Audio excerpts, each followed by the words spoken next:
Pourquoi subitement mettre autant d'importance sur la Réunion? Pourquoi je donne autant d'importance à Rodrigue? Pourquoi est-ce que subitement l'Afrique devient aussi important? C'est parce que ceci forme partie d'une stratégie cohérente. C'est-à-dire que ce que vous voyez actuellement, cette commission mixte, est au fait les premiers pas d'une intégration régionale à moyen et long terme. Une intégration régionale qui reposera évidemment sur la complémentarité des îles, premièrement. Deuxièmement, dans le respect de l'autre, de l'identité de l'autre. Et troisièmement, selon le principe que nous le faisons sur la base de la coopération sud-sud et dans un win-win situation, comme dit l'anglais.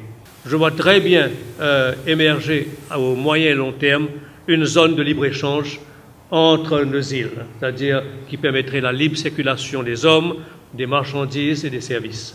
Je pense que cette réunion a été extrêmement positive, c'est-à-dire que nous, en tant que gérants de la chose politique, notre rôle est plus de faciliter la démarche privée. J'ai noté avec beaucoup de plaisir donc cette accélération de la coopération Maurice-Réunion, Île-Rodrigue-Maurice-Réunion, au niveau du privé. J'ai proposé aujourd'hui à la délégation de l'île de la Réunion d'intégrer la mission que je vais diriger au mois de novembre sur le Ghana.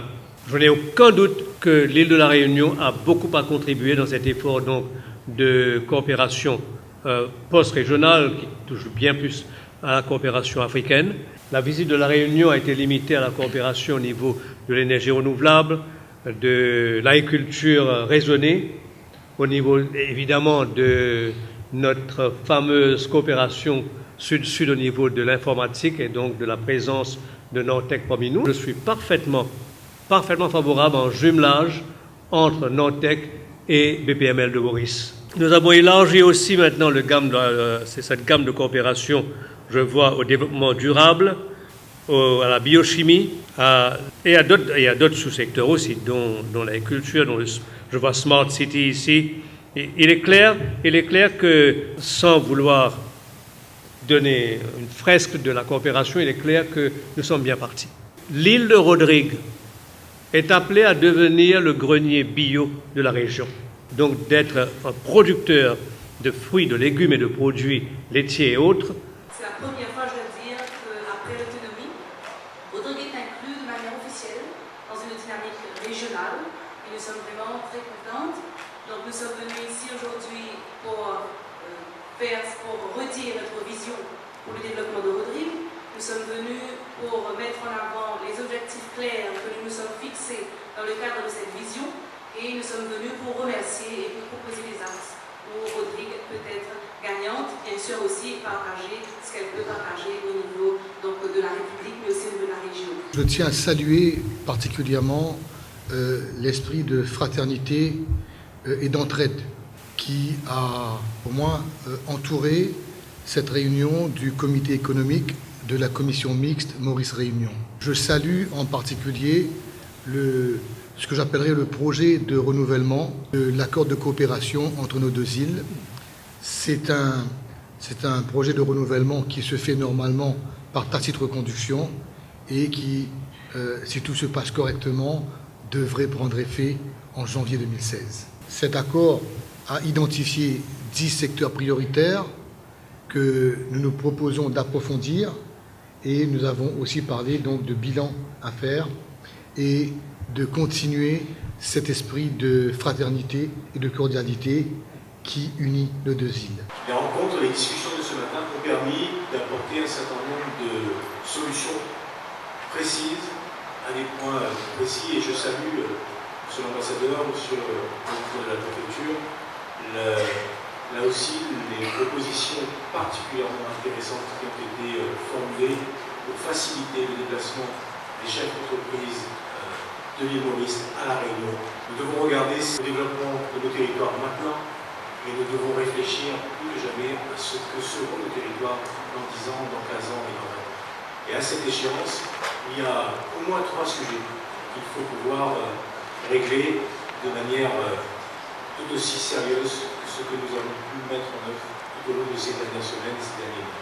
Comment faire en sorte que Port-Louis et Port-Réunion, dans le domaine maritime, des échanges, puissent être des plateformes complémentaires pour faire en sorte que ces plateformes complémentaires entre les deux îles servent véritablement au développement et que nous prenions toute notre place dans le cadre du transport maritime à un moment où le monde autour de nous prend sa pleine dimension et où nous nous trouvons, l'île Maurice, la République de l'île Maurice et la Réunion, au centre de cette explosion économique entre l'Afrique, l'Inde et l'Asie.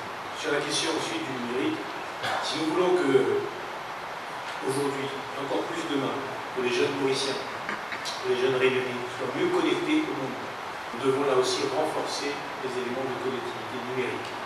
Donc, la proposition que j'ai formulée ce matin, c'est de pouvoir valider comment porter le financement et l'investissement d'un câble sous-marin supplémentaire pour renforcer finalement les autoroutes d'accès sur le plan numérique pour l'île Maurice comme pour la Réunion.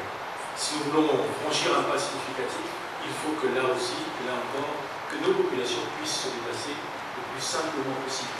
Et le coût du billet d'avion aujourd'hui, pour un Mauricien, pour un Réunionnais, pour un Seychellois, pour un Malgache, le coût du billet d'avion reste un élément bloquant.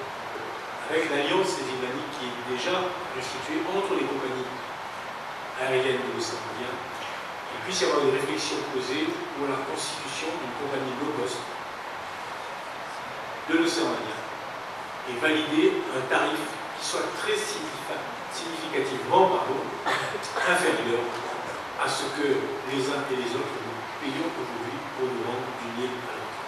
La question du savoir et de la formation doit aussi, de mon point de vue, être placée au centre des discussions et réfléchir ensemble, là aussi, à ce que l'Université de l'océan Indien puisse trouver sa pleine expression dans une démarche qui soit une démarche sud-sud.